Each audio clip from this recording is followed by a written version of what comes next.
Hello everyone and welcome to this video my dear friends. तर विद्यार्थी मित्रांनो, मी Rahul Naikwade sir आपल्या सर्वांचं या व्हिडिओमध्ये खूप खूप स्वागत करतो.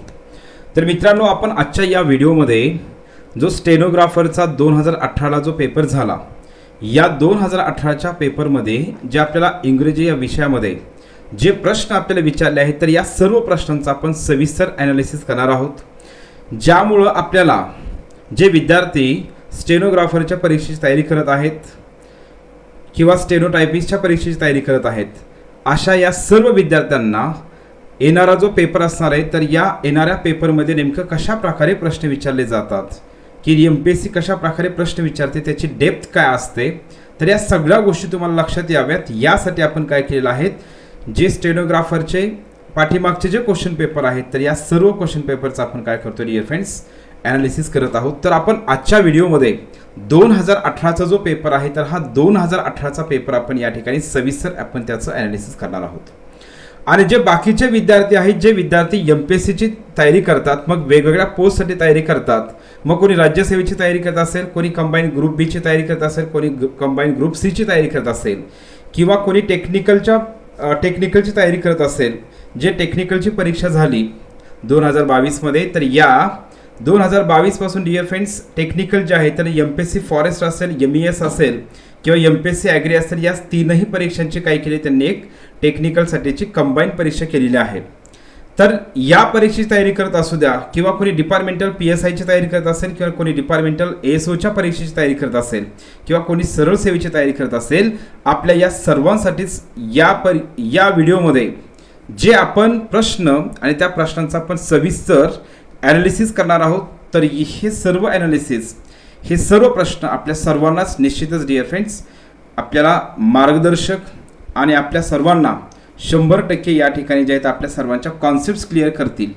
तर यासाठी आपण सर्वांनीच जेवढे पण क्वेश्चन्स आपण या पेपरमध्ये या व्हिडिओमध्ये आपण ॲनालिसिस केलेले आहेत, तर या सर्व प्रश्नांचं शेवटपर्यंत आपण व्हिडिओ पाहिला पाहिजे. तर डिअर फ्रेंड्स, आणखी एक गोष्ट महत्त्वाची आहे, की जे विद्यार्थी MPSCची तयारी करतात, मग त्यांना असं वाटतं की सुरुवातीलाच आपण स्टेनोग्राफर म्हणल्यामुळं मग आपल्याला या ठिकाणी हे प्रश्न पाहण्याची गरज नाही. तर मी पुन्हा एकदा आपल्या सगळ्याला सांगेल, MPSC जे आहे, तर MPSC आपल्याला जे वेगळ्या आता 2022मध्ये जेवढे पण पेपर झाले, तुम्ही जर ते सगळे क्वेश्चन पेपर जर पाहिले, तर त्याच्यामध्ये जे रिपिटेशन होत असतंय, तर रिपिटेशन कधीही मी पहिल्या दिवसापासून म्हणजे आपण प्रत्येक व्हिडिओमध्ये मी तुम्हाला ही गोष्ट सांगत आहे. आता जे विद्यार्थी स्टेनोग्राफरची तयारी करतात, तर त्या विद्यार्थ्यांनी तुमच्या स्टेनोग्राफरच्या पाठीमागच्या ज्या 4ही क्वेश्चन पेपर आहेत, जे अवेलेबल सध्या आहेत, तुम्ही हे 4ही क्वेश्चन पेपर जरी तुम्ही तोंडपाठ जरी केले, तरी सुद्धा डिअर फ्रेंड्स फक्त आपल्याला याच्यामधून आयडिया काय येते, की नेमकं प्रश्न आपल्याला कशा स्वरूपात किती लेवलने किंवा त्याची डेप्थ काय आहे, हे आपल्याला याच्यामधून समजत असतंय. स्टेनोग्राफरच्या परीक्षेला MPSC जे आहे, तर MPSC क्वेश्चन टाकत असताना त्याच परीक्षेमधले रिपीट क्वेश्चन्स जे आहेत, तर ते रिपीट क्वेश्चन खूप कमी प्रमाणामध्ये करत असते. मग तुम्हाला MPSC रिपिटेशन म्हणजे प्रश्नांचं रिपिटेशन होणार, परंतु रिपिटेशन होत असताना हे वेगवेगळ्या परीक्षेमध्ये रिपिटेशन होत असते. मग 2011 ते 2017 पर्यंत जे MPSC PSI असेल, STI असेल, असिस्टंट असेल, या तीनही पदांसाठी जे आपली वेगळी परीक्षा घेतली जायची, तर या पेपरमधले प्रश्न आपल्याला त्या ठिकाणी येतात. म्हणजेच मला सांगण्याचा उद्देश असा आहे, की तुम्ही कुठल्याही पोस्टसाठी तुम्ही तयारी करत असू द्या, तर आपल्याला हे सगळेच प्रश्न जे आहेत, तर हे सगळेच प्रश्न आपल्या सर्वांसाठीच डिअर फ्रेंड्स काय आहेत, महत्त्वाचे आहेत. आणि आपल्याला सगळ्यांनाच 100% नेमकं डेप्थ काय आहे, लेवल काय आहे, तर ते आपल्याला समजेल.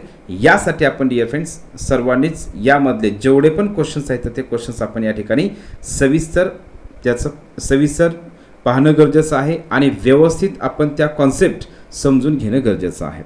तर चला तर मग आपण या क्वेश्चन पेपरचं ॲनालिसिस करायला सुरुवात करूया. तर बघा डिअर फ्रेंड्स, या ठिकाणी जो आहे, तर हा जो पेपर आहे, तर हा 2018चा आपला पेपर आहे. तर डिअर फ्रेंड्स, या पेपरमध्ये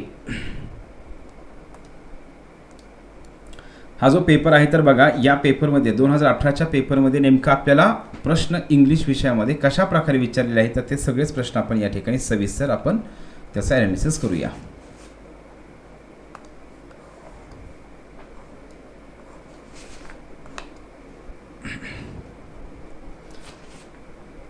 तर बघा आपल्याला जो पहिला प्रश्न आहे तर डिअर फ्रेंड्स पहिला प्रश्न या ठिकाणी विचारलेला आहे pick out the sentence with adjective clause. पहिला प्रश्न आहे आपल्याला ॲडजेक्टिव्ह क्लॉजचं कोणतं वाक्य आहे असा प्रश्न या ठिकाणी विचारला आहे. बघा मग या ठिकाणी जे आहे तर it is certain that he will succeed. मग आपल्याला प्रश्न विचारला आहे ॲडजेक्टिव्ह क्लॉजचं वाक्य कोणतं आहे असा प्रश्न विचारला आहे. मग आपल्या माहीत आहे ॲडजेक्टिव्ह क्लॉज म्हणलं की त्या ठिकाणी डिअर फ्रेंड्स ॲडजेक्टिव्ह क्लॉजचं वाक्य कोणतं असतंय तर त्याच्यामध्ये लक्षात ठेवायचं आहे तर जे रिलेटिव्ह प्रोनाउन असतात किंवा रिलेटिव्ह जे ॲडव्हर्ब आहेत तर या रिलेटिव्ह प्रोनाउन किंवा रिलेटिव्ह ॲडव्हर्बने ॲडजेक्टिव्ह क्लॉजचं वाक्य सुरू होतं आणि त्यापूर्वी या रिलेटिव्ह प्रोनाउन किंवा रिलेटिव्ह ॲडजेक्टिव्हच्या पूर्वी नाऊन असते. आणि काही वेळेस जे आहे तर काही वेळी आपण तुम्ही पाठीमागचे जर क्वेश्चन पेपर पाहिले असतील तर यामध्ये डिअर फ्रेंड्स आणखी एक गोष्ट लक्षात ठेवायची काही वेळी जे रिलेटिव्ह प्रोनाउन असतात किंवा रिलेटिव्ह ॲडव्हर्ब असतात मग त्याच्यामध्ये विशेषतः रिलेटिव्ह प्रोनाउन हे काय केले जातात काही वेळेस त्या ठिकाणी दिले जात नाहीत मग ते आपल्याला कन्सिडर करायचे असतात. तर हे पण या ठिकाणी आपल्याला याच्यामध्ये लक्षात ठेवायचं आहे. बघा डिअर फ्रेंड्स या ठिकाणी पहिला प्रश्न आहे ॲडजेक्टिव्ह क्लॉज संदर्भातला. या ठिकाणी आपल्याला 4 वाक्य दिले आहेत ABCD. यातलं पहिलं बघा it is certain that he will succeed. It is certain that he will succeed असं वाक्य आहे. मग हे पहिलं जर वाक्य जर पाहिलं तर पहिलं हे वाक्य डिअर फ्रेंड्स क्लॉजचं वाक्य आहे पण हे कुठल्या क्लॉजचं वाक्य आहे हे वाक्य निश्चितच डिअर फ्रेंड्स नाऊन क्लॉजचं वाक्य आहे.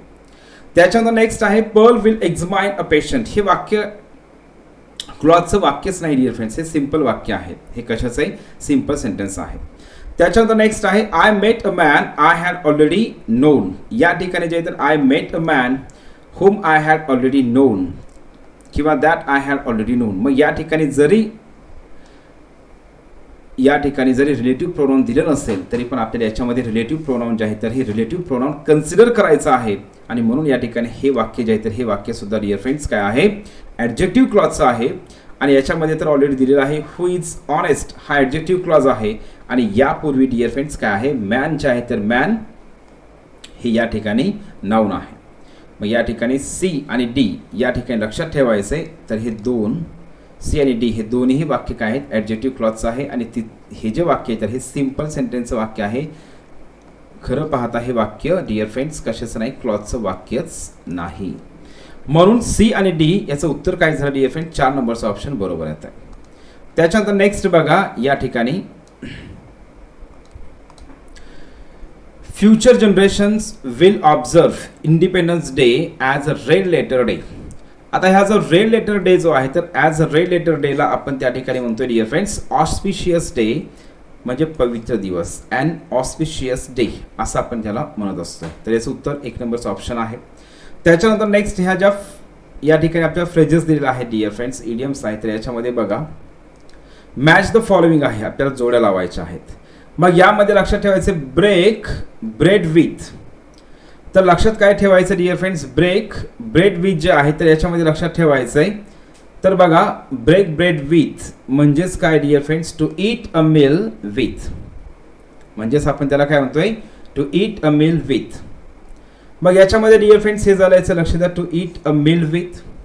त्याच्यानंतर नेक्स्ट आहे ब्रेक न्यू ग्राउंड म्हणजेच या ठिकाणी लक्षात काय ठेवायचं dear friends to do something new म्हणजेच काहीतरी नवीन करणं आपण असं त्याला म्हणत असतोय. Break the ice. आता ब्रेक द आईस म्हणल्याच्या नंतर लक्षात ठेवायचं आहे to remove feelings of awkwardness. आता आपण आईस ब्रेक करतोय म्हणजेच काय तर लक्षात द्या डिअर फ्रेंड्स त्याला आपण म्हणतोय to remove feelings of awkwardness. आणि ब्रेक अवे म्हणजेच काय दूर निघून जा म्हणजे to escape with violent effort. तर या ठिकाणी डिअर फ्रेंड्स याचं उत्तर आहे मग 1 नंबरचं ऑप्शन बरोबर येईल. त्याच्यानंतर नेक्स्ट आहे पुढचा प्रश्न बघा आय वॉज व्हेरी केअरफुल. मग या ठिकाणी आपल्याला प्रश्न विचारला आहे याचं एक्सक्लेमेटरी सेंटेन्स करायला सांगितलंय.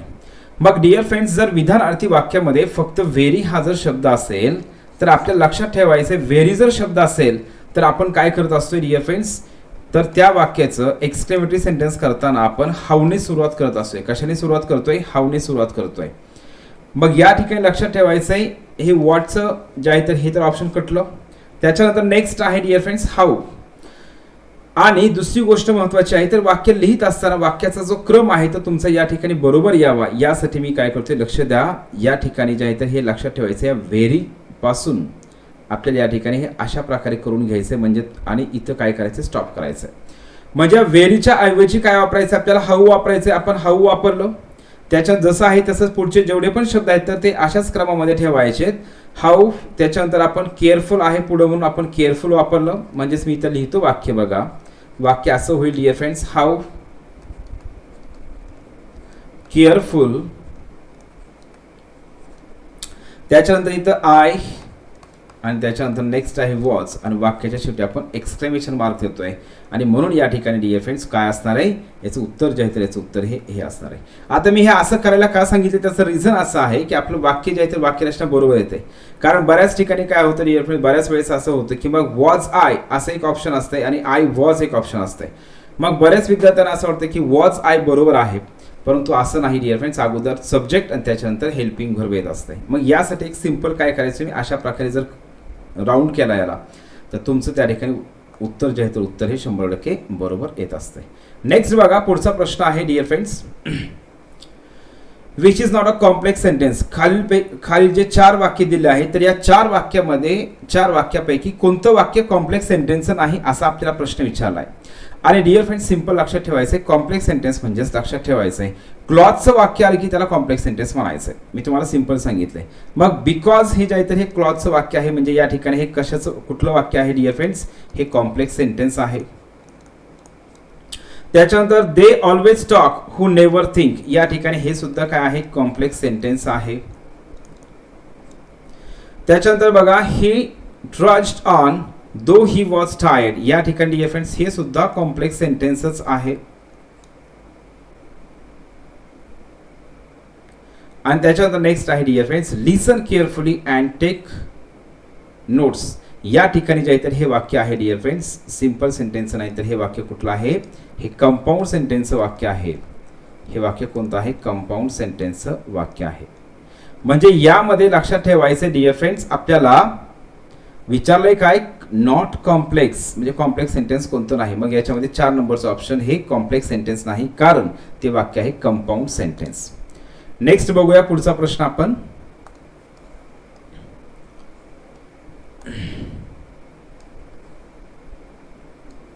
तर डिअर फ्रेंड्स बघा, पुढचा प्रश्न आहे आपल्याला या ठिकाणी, आपल्याला एक फिल इन द ब्लँक दिलेला आहे. आणि या फिल इन द ब्लँक मध्ये काय केलंय, या ठिकाणी क्रिएटर वापरायचं का क्रिएटिव्ह वापरायचं, क्रिटिक वापरायचं का क्रिएटिव्हिटी वापरायचं आहे. आर्टिस्ट मस्ट बी, जे आर्टिस्ट आहेत कलाकार आहेत तर ते कसे असायला पाहिजेत, क्रिएटिव्ह असायला पाहिजेत.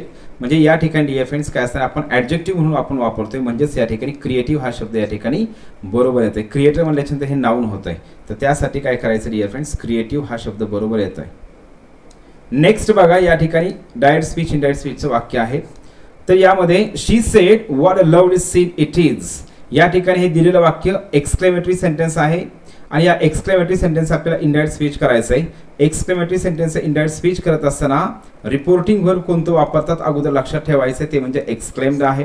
आणि मी तुम्हाला सांगितलं डिअर फ्रेंड्स, इनडायरेक्ट स्पीच करत असताना सगळ्यात पहिली गोष्ट कधीही लक्षात ठेवायची ती म्हणजे काय, जे रिपोर्टिंग व्हर्ब दिलं जाते तर त्या रिपोर्टिंग व्हर्बचा टेन्स ओळखायचा आहे. या रिपोर्टिंग व्हर्बचा जो टेन्स आहे तर तो कोणता आहे, पास्ट टेन्स आहे. जर रिपोर्टिंग व्हर्ब जर पास्ट टेन्स मध्ये असेल तर आपण पुढील वाक्याच्या टेन्स मध्ये बदल करत असतोय, यासाठी आपल्याला अगोदर हे पाहायचं आहे. मग या ठिकाणी रिपोर्टिंग व्हर्ब पास्ट टेन्स मध्ये आहे म्हणून आपल्याला या ठिकाणी एक्सक्लेम्ड वापरायचं आहे. आणि वाक्य जोडण्यासाठी आपण काय करत असतो डिअर फ्रेंड्स, दॅट वापरत असतोय. मग या ठिकाणी आपण दॅट वापरणार, तर हे आपल्याला लक्षात ठेवायचं आहे.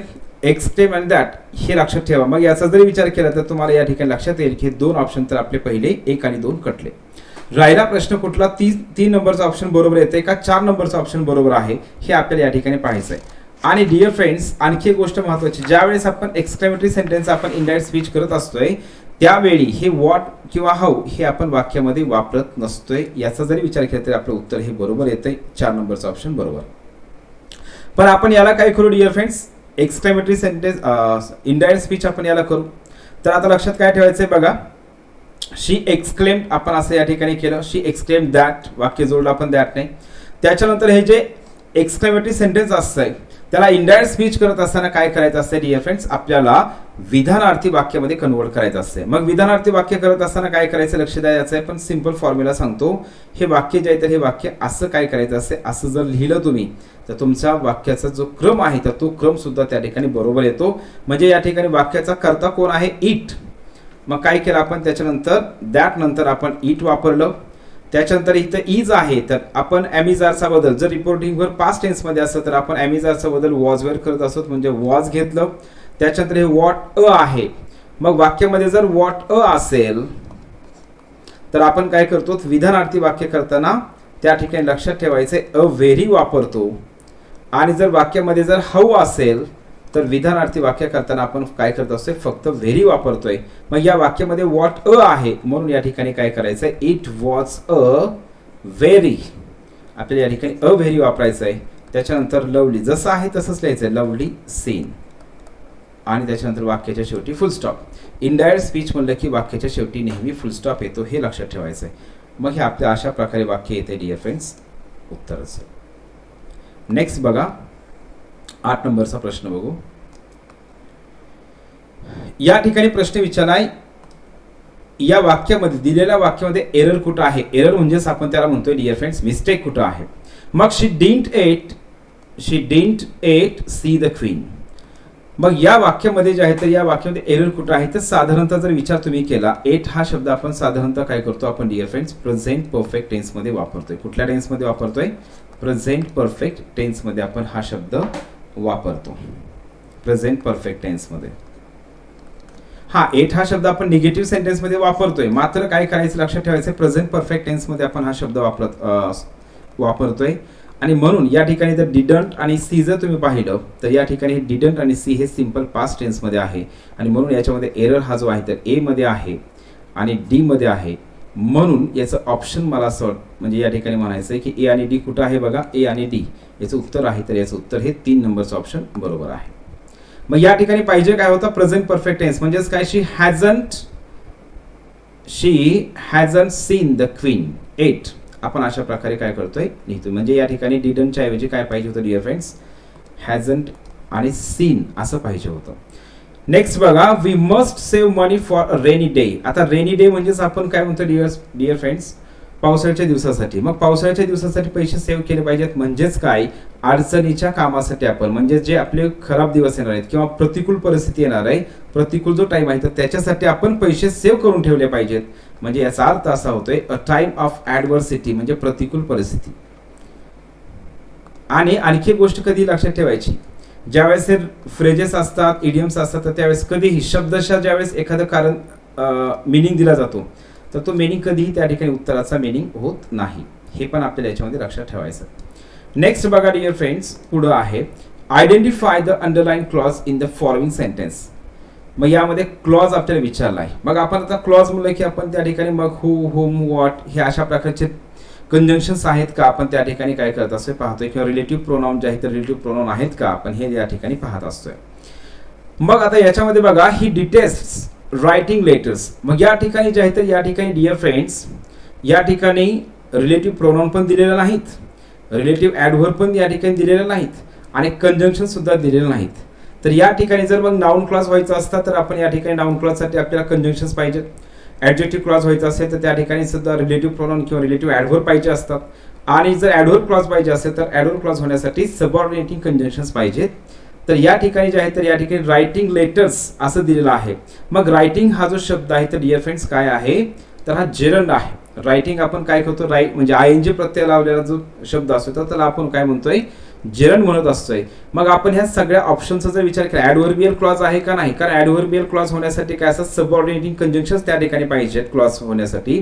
मग ते इफ असेल, दो असेल, ऑल्दो असेल, वेन असेल, व्हाईल असेल, बिफोर असेल, आफ्टर असेल, टिल असेल, अंटिल असेल, लेस्ट असेल, इन सो दॅट असेल, सच दॅट असेल, ऑन कंडिशन दॅट असेल, इन केस असेल. हे अशा प्रकारचे शब्द अशा प्रकारचे कंजंक्शन असतात त्यावेळेस ॲडव्हर्बियल क्लॉज होतो. आणि ॲडजेक्टिव्ह क्लॉजचं तर मी तुम्हाला सांगितलेलंच आहे. आणि म्हणून या ठिकाणी डिअर फ्रेंड्स याचं उत्तर काय येत आहे, जेरंडियल क्लॉज येत आहे. आता काही विद्यार्थी या ठिकाणी काय करतात, कन्फ्यूज होतात. कारण जे पार्टिसिपल असेल तर पार्टिसिपल हे पण व्हीआयएनजी असते आणि पार्टिसिपल हे सुद्धा कशाचं काम करतं, ॲडजेक्टिव्हचं काम करतं. आणि याच्यामध्ये मग बऱ्याच जणांना असं वाटतं की लेटर्स त्याच्या अगोदर रायटिंग हा शब्द मग आहे, मग नाऊनच्या अगोदर आलाय म्हणजेच आपण त्याला ॲडजेक्टिव्ह म्हणतोय. परंतु या ठिकाणी आपल्याला क्लॉज विचारलेला आहे. काय विचारलं आपल्याला या ठिकाणी? क्लॉज विचारलाय. त्याच्यामुळे इथं कन्फ्यूज व्हायचं नाही. ॲडजेक्टिव्ह क्लॉज होण्यासाठी ॲडजेक्टिव्ह क्लॉज हा रिलेटिव्ह प्रोनाऊन किंवा रिलेटिव्ह ॲडव्हर्बने रिलेटिव्ह ॲडव्हर्बने सुरू होत असतोय आणि त्याच्या अगोदर नाऊन असतंय किंवा प्रोनाऊन असतंय. याचं उत्तर आहे डिअर फ्रेंड्स जेरंडियल क्लॉज. त्याच्यानंतर बघा नेक्स्ट पुढचा प्रश्न आपण या ठिकाणी पाहू. 11 नंबरचा प्रश्न. When I dash dash home my children dash dash. मग या ठिकाणी डिअर फ्रेंड्स हा प्रश्न आहे टेन्स ॲग्रीमेंटचा प्रश्न आहे. कशाचा आहे? टेन्स ॲग्रीमेंटचा प्रश्न आहे. आणि आपल्याला टेन्स ॲग्रीमेंटचा प्रश्न त्या ठिकाणी सोडवत असताना आपल्याला टेन्सचा पण विचार करणं गरजेचं आहे, मिनिंगचा विचार करणं गरजेचं आहे. सगळ्यात पहिला आणि बेसिक नेम कधीही लक्षात ठेवायचा आहे, पास्ट टेन्स आणि फ्युचर टेन्सचं कधीही ॲग्रीमेंट होत नाही. पास्ट टेन्स आणि प्रेझेंट टेन्स ॲग्रीमेंट कधीही होत नाही. म्हणजे हे दोन ऑप्शन तर खटले. राहिलं आपल्या या ठिकाणी काय? पहिलं ऑप्शन का दुसरं ऑप्शन, पहिलं का तिसरं ऑप्शन हे. तर याच्यामध्ये कधीही लक्षात ठेवायचं प्रेझेंट टेन्स आणि प्रेझेंट टेन्स ॲग्रीमेंट होतं असतंय, प्रेझेंट टेन्स आणि फ्युचर टेन्सचं पण ॲग्रीमेंट होतं. मग आता या ठिकाणी काय म्हणायचं? When I get home, when I get home, जेव्हा मी घरी जातो तेव्हा माझी मुलं, माझी मुलं. मग या ठिकाणी डिअर फ्रेंड्स जर जनरल ट्रूथ असेल तर त्या ठिकाणी काय पाहिजे होतं? पुढं मग V1 वापरलं असतं. वेन आणि त्याच्यानंतर सिंपल प्रेझेंट टेन्स पुढं सिंपल प्रेझेंट टेन्स वापरला असता. तर या ठिकाणी हा काय आहे? प्रेझेंट कंटिन्युअस टेन्स आहे. म्हणजे या ठिकाणी हे पण उत्तर या ठिकाणी येणार नाही. मग इथं काय येणार आहे? जेव्हा मी घरी जाईल तेव्हा माझी मुलं खेळत असतील. अशा अर्थाने या ठिकाणी काय होते डिअर फ्रेंड्स? 1 नंबरचा ऑप्शन बरोबर येतं.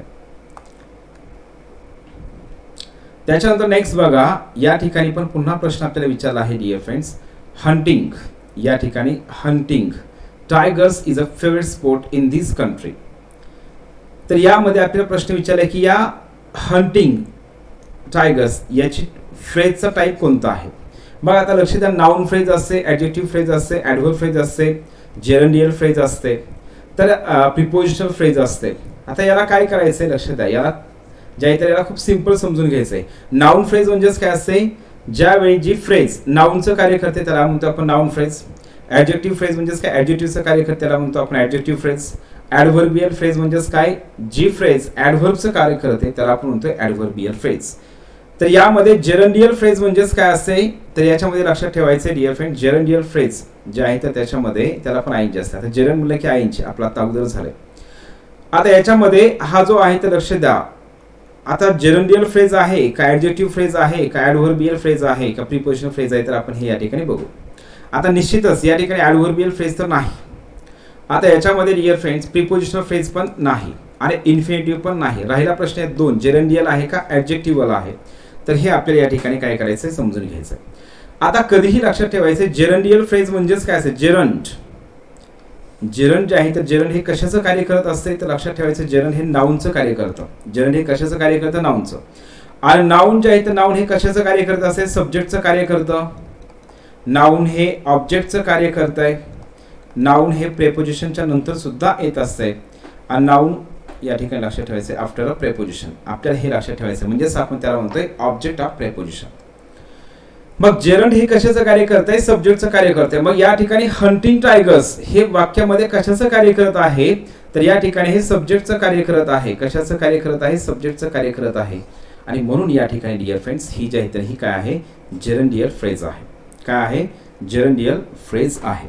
आणि जे जेरंडियल फ्रेज जी असते तर ती नेहमी जे आहे ते नेहमी लक्षात कधीही ठेवायचे तर त्या ठिकाणी स्टार्ट्स विथ जेरंड. म्हणजेच या ठिकाणी काय असते? जेरंड म्हणजेच काय? VING सुरुवात होते आणि ते नाउनचं कार्य करत असते. कशाचं कार्य करते? नाउनचं कार्य करते. मग नाउनचं कार्य याच्यामध्ये काय आहे? तर कर्ता म्हणून या ठिकाणी वापरलेलं आहे. म्हणून या ठिकाणी याला म्हणतोय जेरंडियल फ्रेज. नेक्स्ट बघा 13 नंबरचा प्रश्न. मग लक्ष द्या, नाउनचं जे कार्य नाउन जे कार्य करते तेच कार्य कोणाचं आहे? जेरंडचं कार्य आहे. 2018चा जो कंबाईन ग्रुप बी चा पेपर का ग्रुप सी चा पेपर झाला, या पेपरमध्ये आपला प्रश्न असाच विचारलाय, gerund can be used. Gerund आपण काय म्हणून वापरू शकतोय? तर या ठिकाणी लक्षात ठेवायचं, जर्न हे सब्जेक्ट म्हणून वापरतात, ऑब्जेक्ट म्हणून वापरतात आणि आफ्टर प्रिपोजिशन, जर्न हे प्रिपोजिशनच्या नंतर सुद्धा येत असतंय, हे सुद्धा आपल्याला या ठिकाणी लक्षात ठेवायचं आहे, म्हणून या ठिकाणी सांगितलं तुम्हाला हे. मग नाउनचं जे फंक्शन आहे तर तेच फंक्शन हे जर्नचं आहे.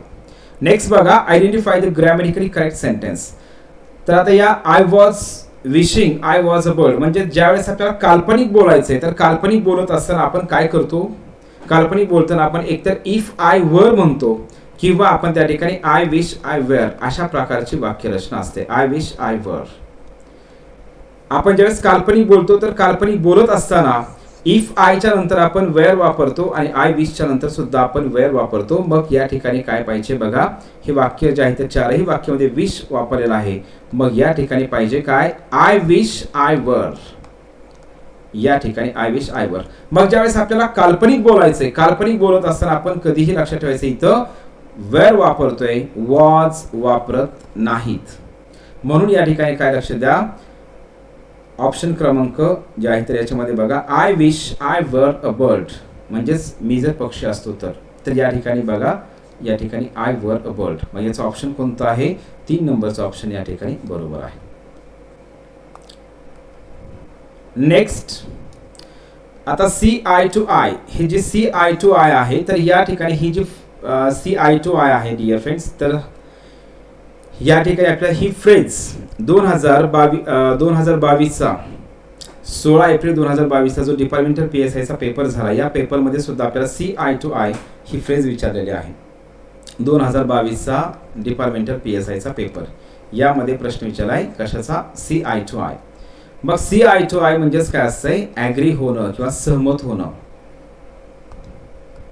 ज्यावेळेस माणूस सहमत नसतो तर त्यावेळेस नजरेला नजर भिडवत नाही. तर सी आय टू आय म्हणजेच काय, सहमत असणे, ॲग्री होणे. नेक्स्ट बघा, will I give you the newspaper. या ठिकाणी एरर कुठं आहे, या वाक्यामध्ये एरर कुठं आहे, तर ज्यावेळेस आपल्याला लक्ष द्या, एखाद्या व्यक्तीला काहीतरी आपल्याला ऑफर करायचं असतंय, काहीतरी आपल्याला देऊ करायचं असते किंवा काहीतरी विचारायचं असतंय, तर त्यावेळी आपण साधारणतः काय करतो डिअर फ्रेंड्स, आपण शाल आपण यूज करतोय. आणि दुसरी गोष्ट महत्त्वाची आहे, तर आपण आय सोबत आपण साधारणतः काय करतो, शाल वापरतोय. मग या ठिकाणी वाक्य काय पाहिजे होतं, शाल I give you the newspaper. तर या ठिकाणी जो एरर आहे, तर या ठिकाणी एरर कुठला आहे, विल, यामध्ये एरर आहे. मग या ठिकाणी मग शाल I give you the newspaper, should I give the newspaper, पण या ठिकाणी शाल बरोबर आहे. नेक्स्ट बघा, टायनी. तर टायनी जे आहे तर या ठिकाणी टायनीचं सुपरलेटिव्ह SD फॉर्म काय आहे, तर ज्यावेळेस ॲडजेक्टिव्हच्या शेवटी वाय येतं तर आपण त्या ठिकाणी काय करतो, वायचं आपण आय करत असतो आणि त्याच्यानंतर EST प्रत्यय लावत असतो. वायचं आय करून आपण EST प्रत्यय लावतोय, म्हणजेच टायनी जे आहे तर टायनीला काय करतोय बघा, याचं SD फॉर्म TIN, वाय काढायचं आपल्याला, त्या ठिकाणी आय वापरायचे आणि त्याच्यानंतर EST प्रत्यय वापरायचं. मग अशा प्रकारचा ऑप्शन कोणता आहे, तर ते आहे 4 नंबरचा ऑप्शन या ठिकाणी. नेक्स्ट बघा, तर बघा पुढचा जो प्रश्न आहे 17 नंबरचा, तर यामध्ये डिअर फ्रेंड्स आपल्याला प्रश्न विचारला आहे, जे अंडरलाईन केलेले शब्द आहेत तर त्या शब्दांचे मिनिंग्स विचारलेले आहेत. आता या ठिकाणी हा सूट आणि सो हा शब्द आहे, तर आपल्याला सेम अशाच प्रकारचा प्रश्न जो आहे तर 2021चा जो राज्यसेवेचा पेपर झाला, या पेपरमध्ये आपल्याला प्रश्न विचारला एज या शब्दासंदर्भात. आता याला आपण ओकॅब्युलरी जे आहे तर ओकॅब्युलरीमध्ये, मग याच्यामध्ये लक्ष द्या, ओकॅब्युलरीमध्ये जे आहे तर होमोफोन्स असतात किंवा होमोनिम्स म्हणतोय आपण, होमोग्राफ्स म्हणतोय. आता होमोफोन्स म्हणजेच काय, अशा प्रकारचे शब्द ज्यांचं स्पेलिंग वेगळं आहे पण त्यांचा उच्चार सेम असतोय. आणि होमोनिम्स म्हणजेच काय, या ठिकाणी स्पेलिंग पण त्या शब्दांचं या ठिकाणी जे आहे तर डिअर फ्रेंड्स सेम असते, स्पेलिंग त्यांचं सेम, मात्र त्यांचे जे मिनिंग्स असतात तर ते वेगवेगळे असतात. तर याला आपण म्हणतोय होमोनिम्स. मग आता याच्यामध्ये बघा, या वाक्यामध्ये हा सो हा जरी शब्द या ठिकाणी बघा SAW सॉ, म्हणजे आता समजा सिंपल तुम्हाला सांगतो, आय सॉ अ सॉ, अशा प्रकारचे हे वाक्य आहे. यामध्ये पण सॉ आहे, यामध्ये पण सॉ आहे, शब्द तोच आहे, परंतु याच्यामध्ये सॉ म्हणजेच काय असते डिअर फ्रेंड्स, पाहणे म्हणजेच पाहिलं. सी या क्रियापदाचं हे दुसरं रूप आहे, म्हणजे इथं वर्ब म्हणून वापरलेला आहे. आणि या ठिकाणी सॉ हा जो शब्द आहे तर सॉ हा शब्द याचा अर्थ होतो करवत, म्हणजे या ठिकाणी हे नाउन म्हणून वापरलेला आहे. मग सेम अशाच प्रकारे या ठिकाणी हा जो सो हा शब्द आहे तर सोईंग म्हणजेच काय, आपण सोफ द सीड्स, म्हणजे आपण त्या ठिकाणी प्लांट करणे या अर्थाने आपण वापरतोय डिअर फ्रेंड्स. आणि सोचा दुसरा अर्थ होतो या ठिकाणी अ फिमेल पिग, म्हणजे याचं उत्तर जे आहे तर याचं उत्तर हे 1 नंबरचं ऑप्शन या ठिकाणी बरोबर आहे. बघा पुढचा प्रश्न 18 नंबरचा, यामध्ये प्रश्न विचारलाय एरर, स्पॉट द एररचा प्रश्न आहे. एररचा प्रश्न, आता लक्ष द्या डिअर फ्रेंड्स, बरेच विद्यार्थी काय करतात की जसं आम्ही अभ्यास केला तसा प्रश्नच नव्हता, सगळे एररचेच प्रश्न होते. तर आपण ग्रामरचा अभ्यास करतोय, पण स्पॉट द एररचा जो प्रश्न असतो, तर स्पॉट द एररचा प्रश्न हा सगळ्या टोटल ग्रामरच्या कॉन्सेप्टवरतीच असतोय. पण आपल्याला त्या ठिकाणी लक्षात आलं पाहिजे की नेमकं तो प्रश्न कोणत्या कॉन्सेप्टवरती विचारलेला आहे. मग या ठिकाणी बघा वन आहे, one should do his duty well. मग यामध्ये एरर कुठं आहे, तर एरर हा आर मध्ये आहे. का? कारण याच्यामध्ये लक्षात ठेवायचं आहे, वन जे असते तर वन साठी आपण काय करतो, वन्स हे पॉझिटिव्ह ऍडजेक्टिव्ह वापरतो. वन्स हे पॉझिटिव्ह ऍडजेक्टिव्ह वापरतो, म्हणजे यामध्ये एरर जो आहे तर एरर हा हिज मध्ये आहे. तर या वाक्यामध्ये काय पाहिजे होतं, वन्स पाहिजे होतं, म्हणून या ठिकाणी उत्तर जे आहे ते उत्तर हे 3 नंबरचं ऑप्शन बरोबर येतं. पुढचा प्रश्न बघा, प्रश्न असा विचारला, which is not the adverbial clause. प्रश्न वाचत असताना फ्रेंड्स आपण व्यवस्थित वाचला पाहिजे. ऍडव्हर्बियल क्लॉज ऑफ कंडिशन, आपल्याला कंडिशन ऍडव्हर्ब क्लॉज ऑफ कंडिशनचं कोणतं वाक्य नाही असा प्रश्न आपल्याला विचारला. मग 4 वाक्य दिलेली आहेत. मग यामध्ये लक्ष द्या, condition adverb clause of condition मध्ये कोणते कोणते शब्द येतात लक्षात ठेवायचं. इफ असेल, अनलेस असेल, त्याच्यानंतर नेक्स्ट आहे यामध्ये डिअर फ्रेंड्स इन केस असेल, आणि चौथा शब्द आहे ऑन कंडिशन दॅट असेल. ऑन कंडिशन दॅट हे जे आहे तर या कंजंक्शनने जर क्लॉज सुरू होत असेल तर त्या क्लॉजला आपण म्हणतो ऍडव्हर्ब क्लॉज ऑफ कंडिशन. मग पहिलं वाक्य तर इफचं आहे, म्हणजे या ठिकाणी आपल्याला एक मिनिट, या ठिकाणी हे वाक्य कोणत्या क्लॉजचं आहे, तर हे ऍडव्हर्ब क्लॉजचं वाक्य आहे. आपल्याला विचारलंय ऍडव्हर्ब क्लॉजचं नाही असं विचारलंय. त्याच्यामध्ये पण कोणतं ऍडव्हर्ब क्लॉज ऑफ कंडिशनचं नाही, कंडिशनचा. मग बघा, call any time tomorrow when it is convenient. मग आता हा जो आहे तर याच्यामध्ये लक्ष द्या, वेन जे आहे तर वेन हे आपण काय करतो, यामध्ये ऍडव्हर्ब क्लॉज ऑफ कंडिशन मध्ये वापरत नाहीत, तर वेन हे आपण कशामध्ये वापरतो, ऍडव्हर्ब क्लॉज ऑफ टाइम मध्ये वापरतोय. कशामध्ये, टाइम मध्ये. मग या ठिकाणी हे जे आहे तर ऍडव्हर्ब क्लॉज ऑफ टाइम मध्ये येत आहे. त्याच्यानंतर नेक्स्ट आहे पुढचा अनलेस, हे clause adverb clause of condition मध्येच येत आहे हा शब्द. आणि I will be hand if I will, मग या ठिकाणी इफ हे पण कशामध्ये आहे, कंडिशन मध्येच आहे. म्हणजे याच्यामध्ये पहिलं वाक्य कंडिशनचं आहे, ऍडव्हर्ब क्लॉज ऑफ कंडिशनचं आहे. फक्त याच्यामध्ये दुसरं वाक्य जे आहे तर दुसरं वाक्य हे ऍडव्हर्ब क्लॉज ऑफ टाइमचं आहे, आणि म्हणून या ठिकाणी हे याचं उत्तर जे आहे तर याचं उत्तर हे 2 नंबरचं ऑप्शन या ठिकाणी बरोबर आहे. पुढे बघा, माय मदर डॅश डॅश आणि रिसेंटली हा शब्द या ठिकाणी दिलेला आहे. मग आपल्याला टेन्स हा जो टॉपिक आहे तर मग मी तुम्हाला सांगत असतोय की टेन्स टॉपिक आता आपण पारंपरिक पद्धतीने आपण अभ्यास केला नाही पाहिजे. टेन्स टॉपिकचा पारंपरिक पद्धतीने अभ्यास म्हणजे काय, बरेच विद्यार्थी आजही अभ्यास करताना टेन्सचा अभ्यास कसा करतात, simple present tense S plus V plus O, present continuous tense S plus am is are plus V N G plus object, म्हणजे फक्त ते टेन्स त्याचे स्ट्रक्चर पाठ करतात आणि 2-4 वाक्य त्याचे लक्षात ठेवतात. तर आता सध्याचा टेन्सचा जर विचार केला डिअर फ्रेंड्स, तर आपल्याला कोणत्या टेन्सचं स्ट्रक्चर तर आलंच पाहिजे, पण त्याच्यामध्ये प्रत्येक टेन्समध्ये कोणते शब्द वापरले जातात, म्हणजे त्या टेन्समध्ये कोणते शब्द वापरले जातात आणि कोणते शब्द त्या टेन्समध्ये वापरले जात नाहीत, हे सुद्धा आपल्याला त्या ठिकाणी पाहणं गरजेचं आहे. तर रिसेंटली हा शब्द जो आहे, तर रिसेंटली हा शब्द आपण साधारणतः काय करतो, रिसेंटली हा शब्द आपण प्रेझेंट परफेक्ट टेन्समध्ये आपण वापरतो. कोणत्या टेन्समध्ये, प्रेझेंट परफेक्ट टेन्समध्ये, म्हणजे या ठिकाणी हे ऑप्शन येणार नाही. दुसरी गोष्ट, इजच्या नंतर ॲमिजाच्या नंतर आपण कम या ठिकाणी यूज करू शकत नाहीत. मग हे कम जे आहे तर कम हे V1 मध्ये पण असतंय, आणि कम त्याचं सेकंड फॉर्म केम होतं आणि त्याचं तिसरं रूप काय असतंय, कम असतंय. मग आपण ॲमिजाच्या नंतर हे V1 म्हणजे कम पण वापरत नाही, म्हणजे या ठिकाणी हे तर असंही चुकीचंच आहे. आणि हॅज बीन कम असंही नसते, हॅज बीन कमिंग असं असायला पाहिजे होतं. म्हणजे लक्षात आहे, याच्यामध्ये म्हणतोय असं नाही, हे असं हॅव बीन हॅज बीनच्या नंतर आपण VING वापरतोय टेन्सचं वाक्य असेल त्यावेळी. मग याच्यामध्ये आता लक्षात, माय मदर हा वाक्याचा करता हा सिंग्युलर आहे, सब्जेक्ट आहे, सिंग्युलर सब्जेक्ट आहे, आणि म्हणून या ठिकाणी काय पाहिजे, हॅज कम या ठिकाणी बरोबर येत आहे. नेक्स्ट बघा, pick out the correct sentence out of the given. Correct sentence आपल्याला या ठिकाणी विचारलंय. Students must either wear hats or caps.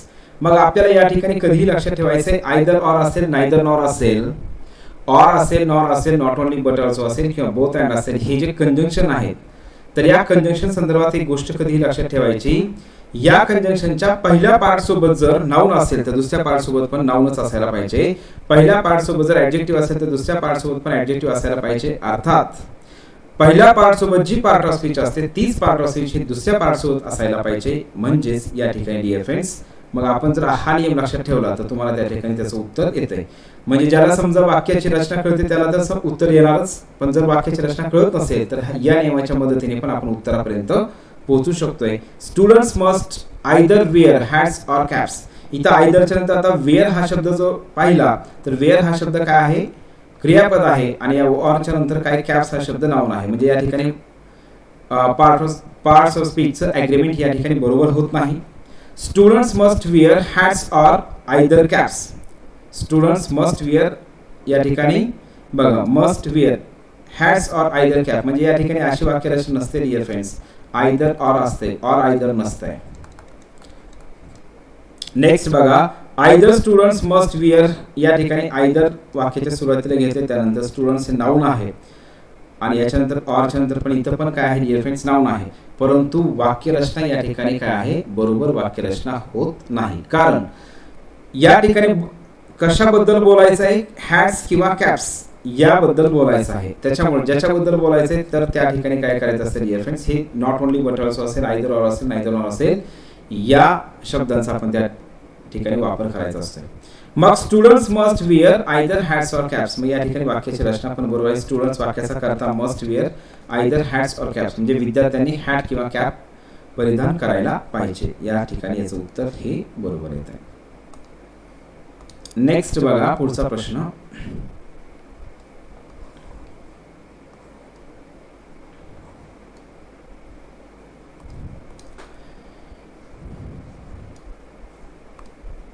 मला वाटतं आणखी एक वरी क्वेश्चन आहे, नाही 22 बरोबर. पॅसिव्ह वॉइस आपल्याला या ठिकाणी करायला सांगितले. पॅसिव्ह वॉइस पण करत असताना एक गोष्ट पहिली लक्षात ठेवायची, दिलेल्या वाक्याचा कधीही टेन्स ओळखायचा. Chemical reaction produces fire. Produces या ठिकाणी सिंपल प्रेझेंट टेन्स आहे, या वाक्याचा टेन्स हा सिंपल प्रेझेंट टेन्स आहे. नंबर 1. नंबर 2, टेन्स ओळखल्याच्या नंतर काय करायचं, आपल्याला पॅसिव्ह वॉइस जर करायला सांगितलं असेल तर सिंपल प्रेझेंट टेन्स मध्ये पॅसिव्ह वॉइसची वाक्यरचना काय असते तर M is are plus V3 असते. तर हे पाहायचंय. मग M is are plus V3 आपण या ठिकाणी पाहिजे. या ठिकाणी M is are plus V3 आहे. मग आता लक्षात काय ठेवायचं, M is are plus V3 जर तुम्ही फक्त स्ट्रक्चर जरी लक्षात ठेवलं तरी पण तुम्ही उत्तरापर्यंत काही वेळेस एका सेकंदामध्ये उत्तरापर्यंत पोहोचत असतात. मग या ठिकाणी जर पाहिलं बघा इथं हॅज बीन आहे, वॉज आहे, हॅज बीन आहे, म्हणजे या ठिकाणी हे पण नाही येणार, हे पण नाही येणार, हे पण नाही येणार, याचं उत्तर जे याचं उत्तर हे येत आहे. एवढ्या सहजासहजी उत्तर येते काही वेळेस. आणि काही वेळेस काय असेल मग इजचे 2 किंवा 3 ऑप्शन दिले जातात, पण त्याच्या पुढे काहीतरी गडबड केलेली असते, मग ते आपण त्या ठिकाणी पाहायचं असते. तर याचं उत्तर आहे 2 नंबरचा ऑप्शन. मग गडबड म्हणजेच काय, या ठिकाणी एम इज आर वापरतात नंतर पुढे V3 असायला पाहिजे. पॅसिव्ह वॉइस मध्ये आपण नेहमी क्रियापदाचं तिसरं रूप वापरत असतोय. आता लक्ष द्या, पुढे प्रश्न असा विचारलाय, जेंटल हा जो शब्द आहे तर या जेंटल या शब्दाचा आपल्याला विरुद्धार्थी शब्द विचारलेला आहे. काय विचारलाय, विरुद्धार्थी शब्द अँटोनिम विचारलेला आहे. मग जेंटल म्हणजे सभ्य, मग माइल्ड, त्याच्यानंतर सॉफ्ट स्पोकन या ठिकाणी जे आहे तर आता लाचा हात वेगळाच होत आहे. माइल्ड आणि सॉफ्ट स्पोकन म्हणजे जवळजवळ त्या ठिकाणी काय होतात. माइल्ड म्हणजेच काय डिअर फ्रेंड्स, माइल्ड जे आहे तर आपण म्हणतो ना आपण माइल्ड बोलणं, तर ते पण जवळजवळ तसाच त्याचा पण अर्थ होतोय आणि सॉफ्ट स्पोकन पण त्याचाही अर्थ तसाच होतोय. म्हणजे या ठिकाणी 2 शब्द तसा विचार करता आपण सिनोनिम्स होतात. हे लार्ज वेगळाच आहे एकदम. मग जेंटल म्हणजे सभ्य, ॲग्रेसिव्ह म्हणजे ॲग्रेसिव्हली बोलणं म्हणतो ना आपण बोलत असताना, तर त्या ठिकाणी डिअर फ्रेंड्स काय आहे याचं उत्तर जे आहे तर उत्तर हे अँटोनिम ह्या ॲग्रेसिव्ह असा शब्द होत आहे. पुन्हा एकदा आपल्या ॲडजेक्टिव्ह क्लॉज विचारलेला आहे. ॲडजेक्टिव्ह क्लॉज विचारलेला आहे. Pick out the sentence containing an adjective clause. या वाक्यामध्ये ॲडजेक्टिव्ह क्लॉज कोणता आहे बघा. पहिलं वाक्य आहे there is no meaning in what you say. या वाक्यामध्ये लक्ष द्या, पहिलं वाक्य जे आहे there is no meaning in what you say, या वाक्यामध्ये क्लॉज कोणता आहे, व्हॉट यू से हा क्लॉज आहे. पण हा ॲडजेक्टिव्ह क्लॉज आहे का नाही, मी तुम्हाला सुरुवातीला सांगितलं ऍडजेक्टिव्ह क्लॉज हा जो आहे तर हा ऍडजेक्टिव्ह क्लॉज कशाने सुरू होतो? रिलेटिव्ह प्रोनाउन, रिलेटिव्ह ऍडव्हर्बने सुरू होतो आणि त्याच्या अगोदर एकतर नाउन असायला पाहिजे किंवा प्रोनाउन असायला पाहिजे. हा पहिला त्याचा बेसिक जे तर बेसिक नियम त्या ठिकाणी लक्षात ठेवायचा. मग याच्यामध्ये काय आहे डिअर फ्रेंड्स, या ठिकाणी व्हॉट आहे आणि त्याच्या अगोदर नाउन आहे का नाही, तर याच्यामध्ये लक्षात ठेवायचंय हा क्लॉज जो आहे तर कोणता क्लॉज आहे, तर हा क्लॉज आहे डिअर फ्रेंड्स नाउन क्लॉज. हा क्लॉज आहे नाउन क्लॉज. त्याच्यामध्ये पण जर तुम्ही टाईप विचारला तर याच्यामध्ये नाउन क्लॉज आहे, पण नाउन क्लॉज मध्ये पण काय आहे? ऑब्जेक्ट ऑफ द प्रेपोजिशन आहे. कोणता आहे नाउन क्लॉज मध्ये पण? Object of preposition. Object of preposition हे लक्षात ठेवायचं आहे, कारण इथं इनच्या नंतर हा क्लॉज आलाय म्हणजे काय? ऑब्जेक्ट ऑफ प्रेपोजिशन आहे. त्याच्यानंतर नेक्स्ट बघा, व्हॉट ही सेड हा झाला क्लॉज, सबऑर्डिनेट क्लॉज, आणि वॉज ट्रू हे झाला मेन क्लॉज. मग हा पण क्लॉज आपण ज्यावेळेस नाउन क्लॉज ओळखायचा असेल तर त्यावेळेस आपण मेन क्लॉजला काय करतो? प्रश्न विचारतो व्हॉट ने. मग आपण प्रश्न विचारला व्हॉट वॉज ट्रू, सत्य काय होतं, ट्रू काय होतं, तर त्याचं उत्तर येते व्हॉट ही सेड. जर आपण व्हॉट ने प्रश्न विचारला मेन क्लॉजला आणि येणारं उत्तर जर सबऑर्डिनेट क्लॉज असेल तर त्याला सुद्धा आपण काय म्हणतो? नाउन क्लॉज म्हणतो. या ठिकाणी हा पण नाउन क्लॉजच आहे आणि त्याच्यामध्ये नाउन क्लॉज मध्ये जर टाईप विचारला तर हा आहे सब्जेक्ट ऑफ द व्हर्ब. कुठला आहे? हा सब्जेक्ट ऑफ द व्हर्बचं काम करतो, म्हणजे हा clause subject of the verb आहे. आणि त्याच्यानंतर बघा adjective clause, the reason why I did it is obvious, स्पष्ट आहे. तर यामध्ये द रिझन या ठिकाणी हे रिझन नाउन आहे आणि why I did it is obvious. मग या ठिकाणी जे वाय जे आहे तर वाय हे रिलेटिव्ह ऍडव्हर्ब आहे आणि त्याच्या अगोदर हे रिझन हे नाउन आहे. म्हणजे या ठिकाणी डिअर फ्रेंड्स हा कुठला क्लॉज आहे? हा ऍडजेक्टिव्ह क्लॉज आहे. हा आहे ऍडजेक्टिव्ह क्लॉज. आणि त्याच्यानंतर next, no one knows who he is. या ठिकाणी हा जो क्लॉज आहे तर हा क्लॉज काय आहे डिअर फ्रेंड्स? हा पण नाउन क्लॉज आहे. Noun clause. What no one knows म्हणजे कोणालाही काय माहीत नाही, तर त्याचं उत्तर येते हु ही इज. तो कोण आहे हे कोणालाही माहीत नाही. मग या ठिकाणी हा झाला नाउन क्लॉज. आणि त्याच्यामध्ये जर टाईप विचारला तर हा आहे object of the verb. Object of the verb. Noun क्लॉजचे पण टाईप आहेत ना, तर त्याच्यामध्ये मी तुम्हाला टाईप पण सांगतो, म्हणजे पुढे आपल्याला जर असा प्रश्न विचारला तर त्याचा फायदा व्हावा आपल्या लक्षात यावा यासाठी. मग याच्यामध्ये 3 क्लॉज जे आहेत, नाउन, हा पण नाउन आणि हा पण नाउन आहे आणि तिसरा फक्त काय आहे? ऍडजेक्टिव्ह क्लॉज आहे. म्हणजे याचं उत्तर 3 नंबरचं ऑप्शन बरोबर आहे. पुढे बघा, his father said what are you doing. आपल्या इनडायरेक्ट स्पीच करायला सांगितलंय. मग his father said what are you doing. Indirect speech करताना आपल्याला अगोदर काय करायचं या ठिकाणी मी तुम्हाला सांगितलं. रिपोर्टिंग व्हर्ब कोणत्या टेन्समध्ये? पास्ट टेन्समध्ये आहे. What are you doing. मग या ठिकाणी काय करायचं आहे? व्हॉट आर यू डुईंग मध्ये हे जे आहे तर हे प्रश्नार्थक वाक्य आहे, क्वेश्चन आहे. त्याच्यामध्ये पण कोणता क्वेश्चन आहे? हा येस नो टाईप आहे का नाही, तर हा डब्ल्यूएच टाईप क्वेश्चन आहे. डब्ल्यूएच टाईप क्वेश्चनचं इनडायरेक्ट स्पीच करताना आपण काय करतोय लक्ष द्या. प्रश्नार्थक वाक्याचं इनडायरेक्ट स्पीच करताना अगोदर लक्षात ठेवायचं रिपोर्टिंग व्हर्ब आपण काय वापरतो? आस्क वापरतो. आणि वाक्य जोडण्यासाठी आपण जो डब्ल्यूएच शब्द असतो, जो वाक्यामध्ये दिला आहे तोच डब्ल्यूएच शब्द त्या ठिकाणी वापरायचा असतो. आणि डब्ल्यूएच शब्दाच्या नंतर आपल्याला काय करायचं असतं? अगोदर सब्जेक्ट घ्यायचा आणि त्याच्यानंतर काय करायचं असतंय? हेल्पिंग व्हर्ब किंवा व्हर्ब घ्यायचं असतंय. मग आता लक्ष द्या, या ठिकाणी आस्क सेड वाला तर ऑप्शन या ठिकाणी कटलं, इथं सर्च वाला पण ऑप्शन या ठिकाणी कटलेला आहे. तर आता याच्यामध्ये बघा आस्क मध्ये 2 ऑप्शन आहेत, इथं एक आहे, इथं एक आहे. मग या ठिकाणी आस्क आहे. आता या ठिकाणी लक्ष द्या, यू जे असतंय तर ह्या यूचं कधी लक्षात ठेवायचं? जर काय म्हणू आपण त्याला, लिस्नर जर दिला नसेल डिअर फ्रेंड, डायरेक्ट स्पीचच्या वाक्यामध्ये जर लिस्नर दिला नसेल तर त्या ठिकाणी कधीही लक्षात ठेवायचं आहे, आपण आता प्रश्न विचारताना हा समोरच्या व्यक्तीला विचारत असतोय आणि उत्तर देताना आपण आय म्हणून उत्तर देत असतोय. म्हणून काय करायचं आहे डिअर फ्रेंड्स, या ठिकाणी लक्ष द्या, आपण उत्तर देत असताना आपण आय म्हणून उत्तर देत असतोय, पण याच्यामध्ये आयचंही ऑप्शन या ठिकाणी दिलेलं नाही, प्रोनाउन म्हणून. मग या ठिकाणी लक्षात ठेवायचं आहे यू तर येणार नाही. आणि दुसरी गोष्ट महत्त्वाची आहे, ॲमिजारचा बदल काय करत असतो आपण? वॉजवेअर करत असतो, तिथं ॲमिजारचा बदल ॲमिजारच ठेवलेला आहे. म्हणजे या ठिकाणी पहिलंही ऑप्शन या ठिकाणी बरोबर येणार नाही. तर याचं कुठलं येईल? मग his father asked what he was doing. What he was doing याचं उत्तर जे आहे तर याचं उत्तर मग डिअर फ्रेंड्स जे आहे तर 4 नंबरचं ऑप्शन या ठिकाणी बरोबर येतं.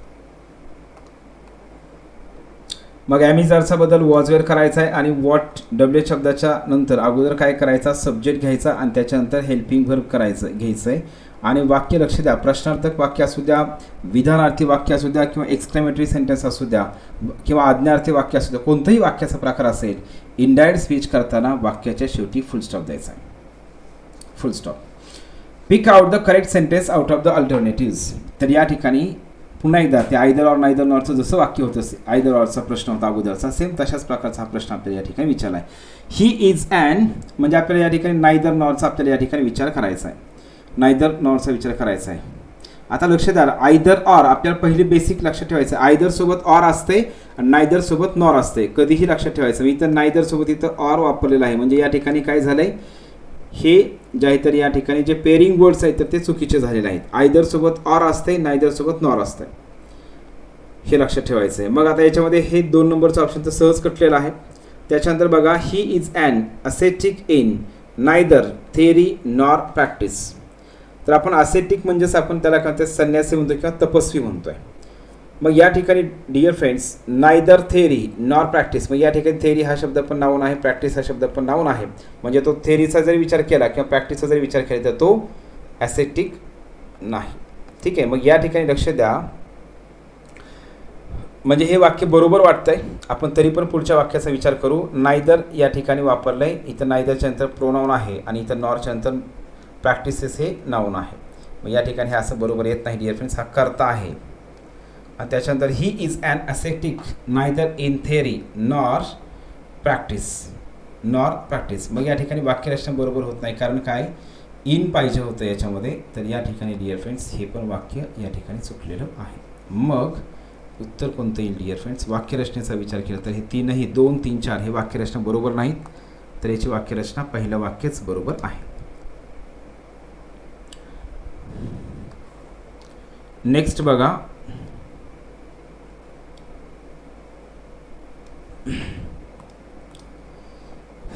आता आपल्याला या ठिकाणी जो प्रिफिक्स विचारला आहे, म्हणजे क्युरेबल हा जो शब्द आहे, त्या प्रिफिक्स म्हणजेच काय, त्या शब्दाच्या पूर्वी वापरला जाणारा जो प्रत्यय असतोय, म्हणजेच त्या शब्दाच्या पूर्वी वापरला जाणारा प्रत्यय, त्याला आपण म्हणतोय प्रिफिक्स. आणि त्या शब्दाच्या नंतर वापरला जाणारा प्रत्यय त्याला आपण म्हणतोय सफिक्स.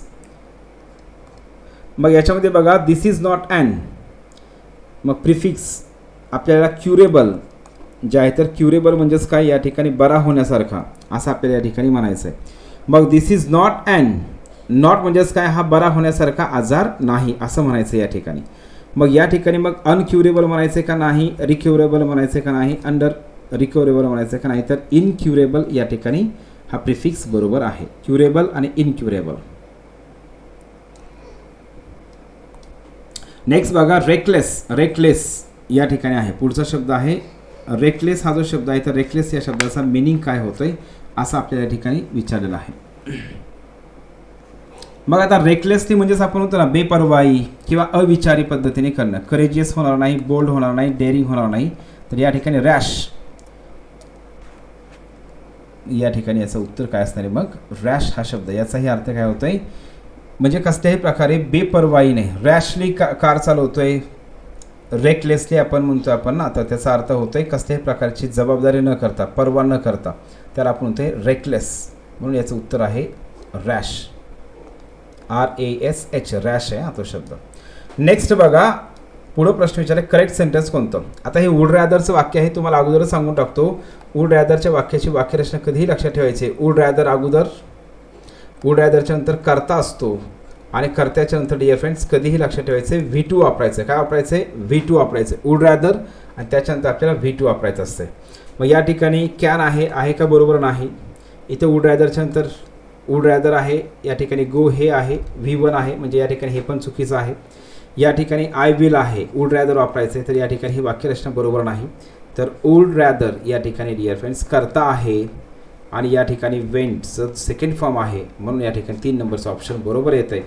आणि पुन्हा एकदा विल जर वापरलं तर ठीक आहे, परंतु या ठिकाणी वाक्यरचना ही तर बरोबर नाहीच. पण विल आणि पुढं सिम्पल पास्ट टेन्स अशा प्रकारची वाक्यरचना कधीही होत नाही. पास्ट टेन्स आणि फ्युचर टेन्सचं ॲग्रीमेंट होत नाही.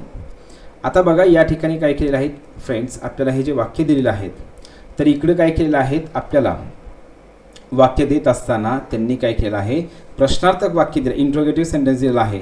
आणि या ठिकाणी आपल्याला काय करायचं आहे, असर्टिव्ह सेंटेन्स जे आहे तर असर्टिव्ह सेंटेन्स इकडे दिलेले आहेत. आणि प्रश्न विचारला आहे कोणती जोडी बरोबर नाही. म्हणजे इकडं प्रश्नार्थक वाक्याचं विधानार्थी वाक्य करायचं आहे, मग कोणतं वाक्य बरोबर नाही, मॅच करत नाही असा प्रश्न आपल्याला या ठिकाणी विचारला आहे. मग वेन कॅन देअर ग्लोरी फेड, आता याला सिंपल लक्षात ठेवायचं आहे. प्रश्नार्थक वाक्य जे असते तर प्रश्नार्थक वाक्य जर होकारार्थी असेल तर विधानार्थी वाक्य नकारार्थी करायचं, आणि प्रश्नार्थक वाक्य जर नकारार्थी असेल तर विधानार्थी वाक्य होकारार्थी करायचा. एवढा सिंपल नियम आपल्याला लक्षात ठेवायचा आहे. मग या ठिकाणी बघा, वेन कॅन देअर ग्लोरी फेड हे वाक्य होकारार्थी आहे का? होकारार्थी आहे. मग आपल्याला विधानार्थी वाक्य काय करायचं? निश्चितच नकारार्थी करायचं, म्हणजे या ठिकाणी ही पेअर बरोबर आहे, करेक्ट आहे. दुसरं बघा, was he not a villain, या ठिकाणी हे प्रश्नार्थक वाक्य हे नकारार्थी आहे. मग हे वाक्य नकारार्थी असल्यामुळे हे वाक्य काय होणार आहे? विधानार्थी वाक्य होकारार्थी होणार आहे. मग होकारार्थी करायचं म्हणजे त्याच्यामध्ये नकारार्थी शब्द वापरायचे नाहीत, एवढं सिंपल आहे. म्हणजे पहिलं वाक्य बरोबर आहे, दुसरं वाक्य बरोबर आहे. तिसरं वाक्य बघा, how can man die better than facing fearful odds, मग या ठिकाणी हे वाक्य होकारार्थी आहे, म्हणजेच या ठिकाणी हे वाक्य होकारार्थी आहे.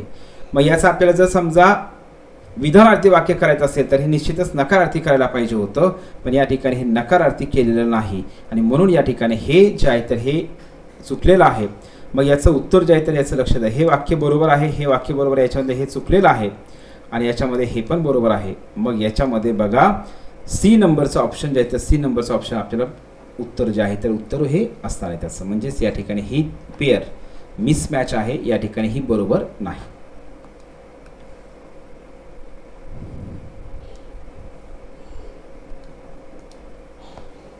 लक्ष द्या. नेक्स्ट पुढे बघा, स्पीक ऑर कंपाऊंड सेंटेन्स आपल्याला विचारलंय. कंपाऊंड सेंटेन्स म्हणलं की लक्षात ठेवायचं आहे आपल्याला त्या ठिकाणी कंपाऊंड सेंटेन्समध्ये कोऑर्डिनेटिंग कंजंक्शन्स असतात. Speak or you will die, speak or you will die, याच्यामध्ये फ्रेंड्स बघा कंपाऊंड सेंटेन्स कोणतं आपल्याला या ठिकाणी लक्षात ठेवायचं आहे. मग कंपाऊंड सेंटेन्स कोणतं आहे या ठिकाणी? पहिलं वाक्य आहे का? येस आहे, कारण ऑर हे कंपाऊंड सेंटेन्समध्ये आपण वापरत असतो कंजंक्शन म्हणून.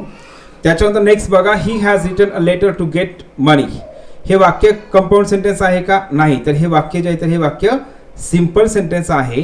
तर या ठिकाणी बघा, he has written a letter to get money, या ठिकाणी हे वाक्य झालं सिंपल सेंटेन्स.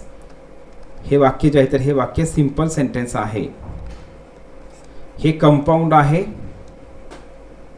पहिलं वाक्य, I know that she is a good lady, या ठिकाणी लक्षात द्या हे क्लॉजचं वाक्य आलंय. मग क्लॉजचं वाक्य आलंय की मी तुम्हाला सिंपल सांगितलं, याला काय म्हणायचंय? कॉम्प्लेक्स सेंटेन्स म्हणायचंय. क्लॉजचं वाक्य म्हणलं की कॉम्प्लेक्स सेंटेन्स. आणि त्याच्यानंतर she is ill so she will not come, या ठिकाणी हे पण वाक्य कंपाऊंड सेंटेन्स आहे. बरेच विद्यार्थी याच्यामध्ये कन्फ्यूज होतात. सो हा जो शब्द आहे तर हा कधीही लक्षात ठेवायचा आहे, सो हा शब्द कंपाऊंड सेंटेन्समध्ये येतो, हा शब्द कॉम्प्लेक्स सेंटेन्समध्ये येत नाही. तर याच्यामध्ये पहिलं वाक्य या ठिकाणी कंपाऊंड सेंटेन्स आहे, आणि चौथंही वाक्य या ठिकाणी कंपाऊंड सेंटेन्स आहे. म्हणजे या ठिकाणी याचं उत्तर जे आहे तर याचं उत्तर हे ए आणि डी हे ऑप्शन या ठिकाणी बरोबर येत आहे. नेक्स्ट बघा,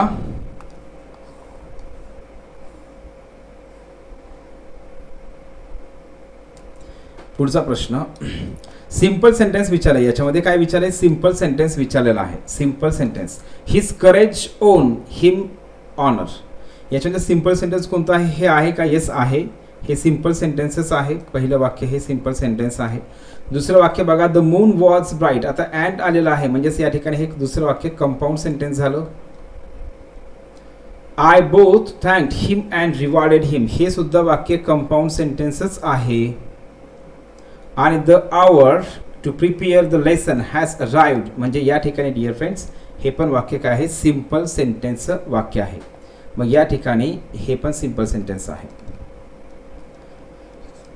आता सिंपल सेंटेन्समध्ये काय असते? सिंपल सेंटेन्समध्ये सब्जेक्ट आणि प्रेडिकेट एकच असते, म्हणजे सब्जेक्ट करता एक असतो आणि त्याच्यानंतर प्रेडिकेट म्हणा किंवा त्याला काय म्हणून आपण डिअर फ्रेंड्स याच्यामध्ये जे आहे तर फायनाईट वर्ब, जे मुख्य क्रियापद असते तर मुख्य क्रियापद हे सिंपल सेंटेन्समध्ये एकच असते.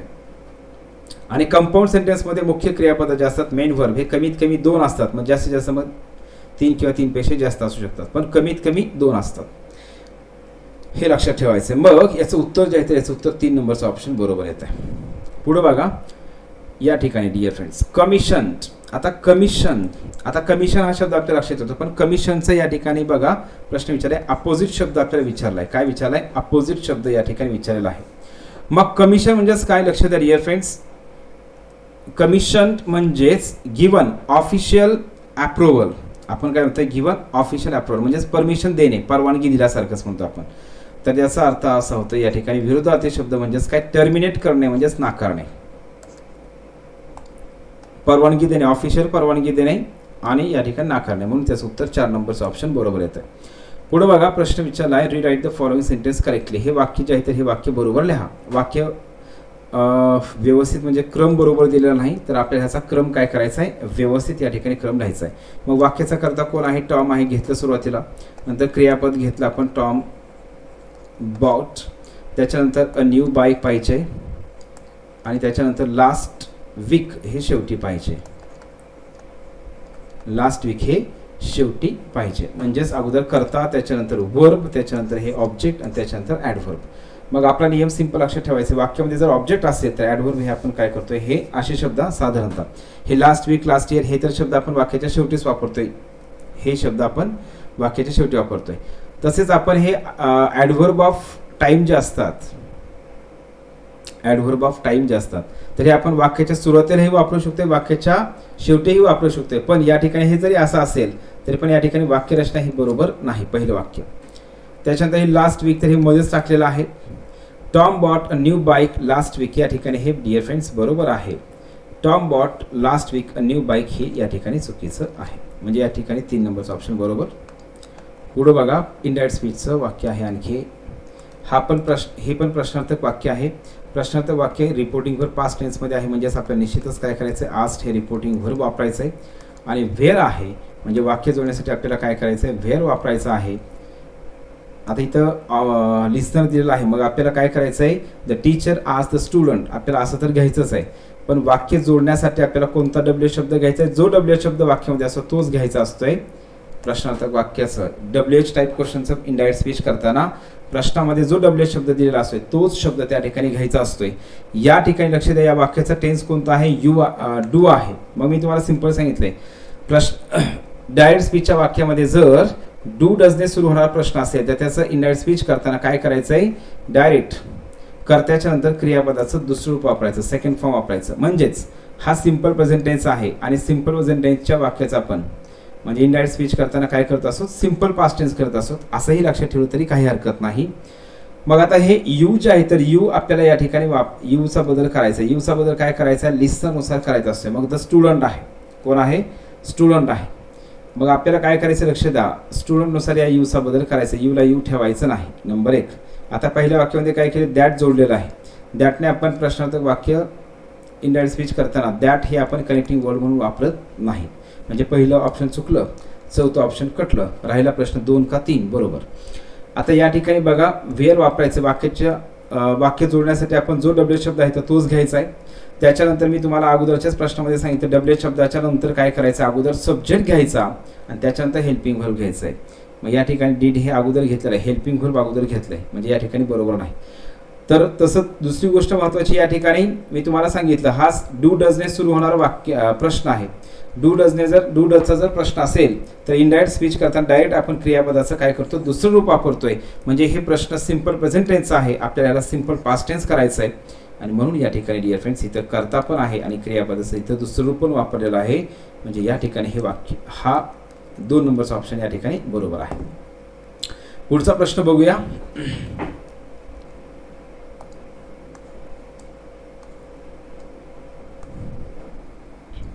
पुढे बघा प्रश्न विचारले आपल्याला या ठिकाणी, इथं पण क्लॉजचंच वाक्य आहे, म्हणजे क्लॉजचाच प्रश्न आहे. That you should say so surprises मी, या वाक्याचा क्लॉज कोणता आहे, तर या वाक्याचा क्लॉज बघा, व्हॉट सरप्राइजेस मी, मला काय आश्चर्यचकित करतं किंवा सरप्राईज करतं, तर that you should say so अशा प्रकारचं हे उत्तर येतंय. म्हणजेच या ठिकाणी हा क्लॉज कोणता आहे, नाउन क्लॉज आहे, हा नाउन क्लॉज झाला. आणि नाउन क्लॉज मध्ये जर तुम्हाला टाईप विचारला असेल तर टाईप तो आहे सब्जेक्ट ऑफ द वर्ब, हा सब्जेक्टचं कार्य करतोय. नेक्स्ट बघा 37 नंबरचा प्रश्न, कंपाऊंड सेंटेन्स जे आहे तर कंपाऊंड सेंटेन्स, लक्ष द्या डिअर फ्रेंड्स, कंपाऊंड सेंटेन्स जे आहे तर कंपाऊंड सेंटेन्स बद्दल या ठिकाणी काय केलंय, रिलेटिव्ह स्टेटस. याच्यामध्ये काय, मग आता हे जे इक्वल, इंडिफरंट, इनइक्वल नेमकं काय आहे, कंपाऊंड सेंटेन्स संदर्भातलं यातला कोणता शब्द बरोबर आहे. आता कंपाऊंड सेंटेन्स जे असतात तर कंपाऊंड सेंटेन्स कसे बनतात, तर लक्षात ठेवायचे, कंपाऊंड सेंटेन्समध्ये जे दोन कोऑर्डिनेटिंग कंजंक्शन दोन कोऑर्डिनेट जे क्लॉज असतात, कोऑर्डिनेट क्लॉज म्हणजे सिंपल लक्षात ठेवायचंय, कंपाऊंड सेंटेन्स लक्षात ठेवायचे. कंपाऊंड सेंटेन्समध्ये वाक्यरचना कशी असते, जे कोऑर्डिनेटिंग कंजंक्शन असतात तर या कोऑर्डिनेटिंग कंजंक्शनने दोन इक्वल रँकचे क्लॉज जोडलेले असतात. कसे? इक्वल रँकचे,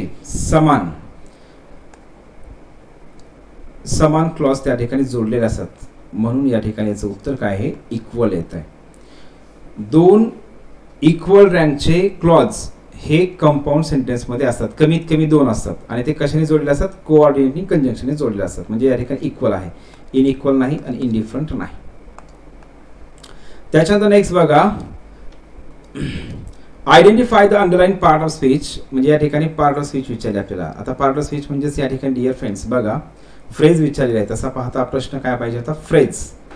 तर शी रन्स व्हेरी फास्ट. आता आपल्याला फास्ट हा जो शब्द आहे तर व्हेरी फास्ट या ठिकाणी लक्ष द्या. फास्ट हा जो शब्द आहे तर फास्ट हा शब्द काय आहे? ॲडव्हर्ब आहे. काय आहे? ॲडव्हर्ब आहे. म्हणजे हे व्हेरी फास्ट हे दोन्ही पण कशाचं कार्य करत आहे? ॲडव्हर्बचं कार्य करत आहे. मग मी तुम्हाला सिंपल सांगितलं होतं ॲडव्हर्ब फ्रेज म्हणजेच काय? जी फ्रेज ॲडव्हर्बचं कार्य करते त्याला म्हणायचं ॲडव्हर्ब फ्रेज. मग या ठिकाणी हे कशाचं कार्य करते? ॲडव्हर्बचं कार्य करते, म्हणून याला म्हणायचं ॲडव्हर्ब फ्रेज. पण याच्यामध्ये मी तुम्हाला सांगतो डिअर फ्रेंड्स, आताचा जो 2021चा राज्यसेवेचा पेपर झाला, या पेपरमध्ये व्हेरी या शब्दासंदर्भात प्रश्न विचारला आहे.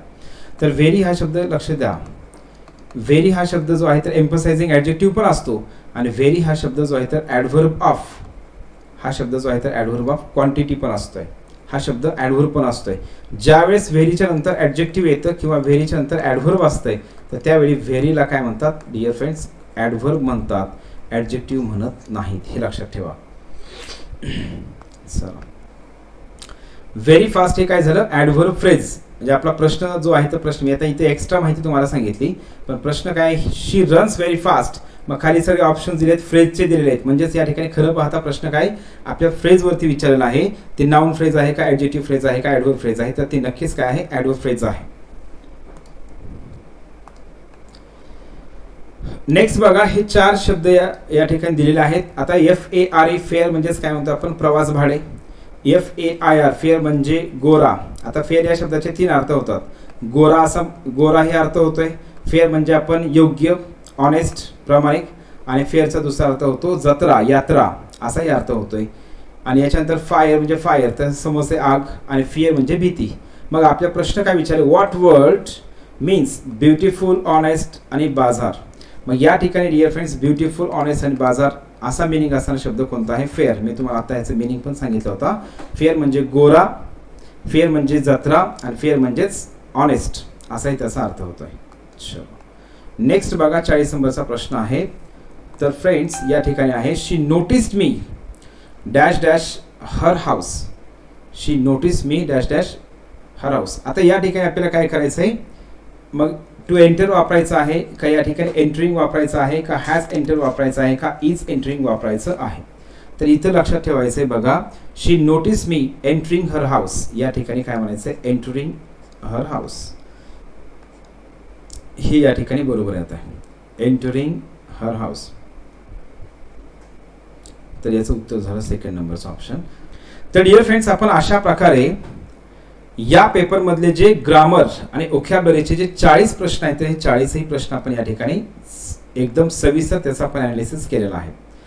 तर ठीक आहे, मग थांबू आपण. मग पुढच्या व्हिडिओमध्ये आपण दुसरा 2015चा जो क्वेश्चन पेपर आहे तर या 2015च्या क्वेश्चन पेपरचं अशाच प्रकारे सविस्तर आपण ॲनालिसिस करूया.